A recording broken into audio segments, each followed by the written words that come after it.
எல்லாம் கிளாப் பண்ணுங்க. Happy birthday to you, happy birthday to you, happy birthday to Varsha குட்டி, happy birthday to you. அப்பா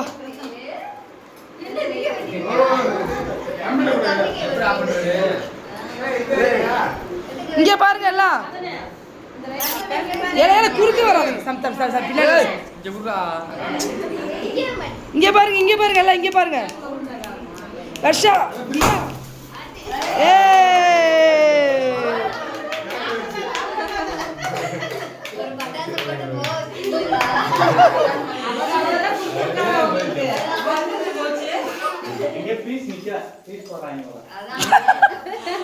வந்துட்டு ஓடி இருக்கா.